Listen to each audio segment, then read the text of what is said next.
There was no panic. No panic above us or no panic on the ground for us.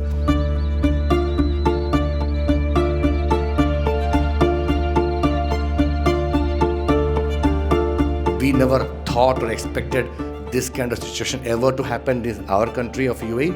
Like all bad things, we always think this happens in somewhere else.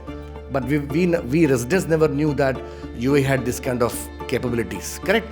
But when things unfolded, there was no panic.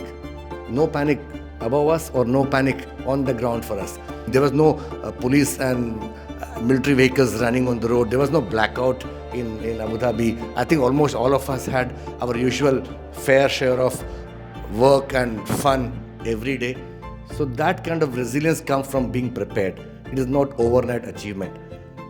Because behind the scene, leadership, the authorities, the private sector, public sector all work very sensibly to make sure that any eventuality is handled on time the first time itself. UAE has always been proactive. What does a good crisis communication look like to your team, to your customers, and to the market? Crisis communication will always be about clarity of thought, told consistently to bring in calmness. Always do with more actions than words. That's what I was saying. Example of our leadership visiting the injured, not only the citizens, even the expat injured people. Our leadership, Sheikh Mohammed, went personally, met them. That kind of communication gives amazing message to entire world is that this country knows how to handle crisis. If your business partners or colleagues or employees, they are not looking for smart answers. They know that you don't know all the answers. So best thing is to be honest. It doesn't feel at all odd if you tell them that we are trying to assess situation. Be honest.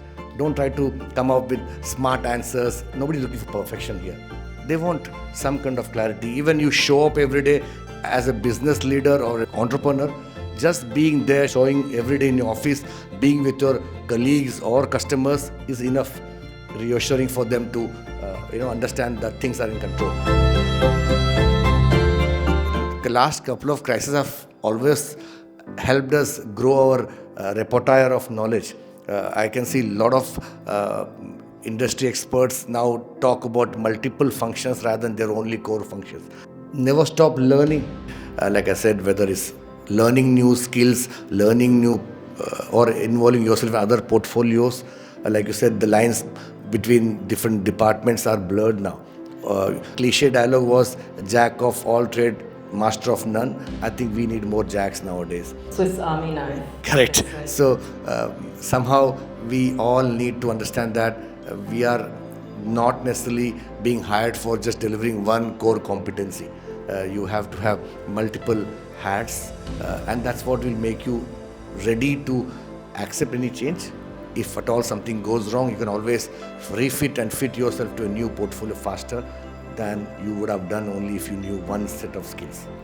Two things an entrepreneur should do, though I'm not a biggest entrepreneur advisor right now, not one myself, but knowing and seeing what others doing, I think cash flow, discipline, and customer trust. The liquidity or the cash will give you immense power to tide over any adverse situation. It will buy you time, it will delay the inevitable for some more day till you get on your feet. And customer trust, non-negotiable. If you have trust, you'll have loyalty. And when you have customer loyalty, business will survive. One word of appreciation to all the entrepreneurs sitting here. Employees like us, we always have plan B, plan C ready.